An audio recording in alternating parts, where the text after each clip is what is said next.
Welcome back, my fellow gamers, to another video. Today's video is about visual novels. Yeah, that's right, everyone's favorite video game question mark type of genre. I'm not really going to get into the whole debate on whether or not these are actually video games or not. I, however, personally very much enjoy playing these. Now, why is it that I enjoy playing a visual novel so much? For one, obviously, the story. The stories in visual novels are usually much more fleshed out when it comes to characters when compared to a normal video game. In a normal video game, you are sometimes even limited by the gameplay of what your character can be like and what the other characters can be like. For example, you're usually going to have that, very happy, upbeat healer that you have in almost every single RPG that you've ever played. When it comes to a visual novel, there's no real limits to the characterization that you can have.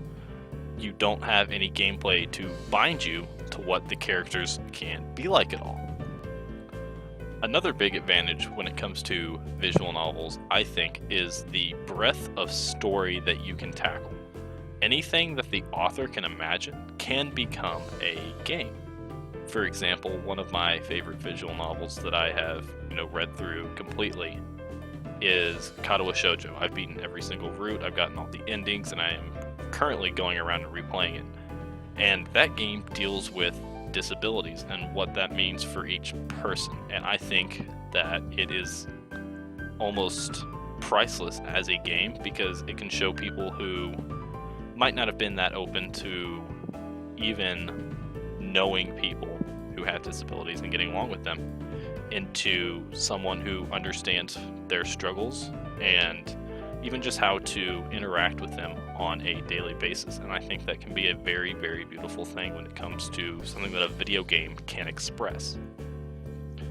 Now, when it comes to visual novels, one of the big limiting factors has to be the gameplay, because there isn't really much gameplay. You're doing a lot of reading, you're just, looking at the scene itself when compared to an actual video game where you're pressing multiple buttons, you're doing different inputs and everything like that.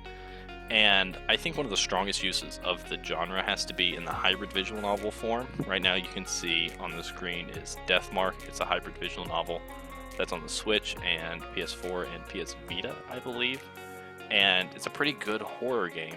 And there's, you can move around your character in certain parts of the game, and you have to kind of solve puzzles to be able to deal with these supernatural issues that the character is going through.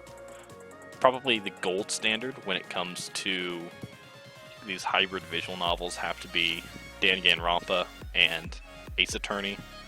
Those series have cemented themselves as games that I think anyone, even if you're not a visual novel fan, can very much enjoy. And I just think the medium is very open to exploration when it comes to what they can do, especially when you include the hybrid element that something like Danganronpa or Ace Attorney presents us with. Now, of course, I think there is one overarching huge problem that comes to these games that a lot of people don't like, and that is the fact that it's anime. I hope you guys really enjoyed listening to this. I really enjoy visual novels, and I thought I'd get a little bit more publicity, so thanks for watching. Bye.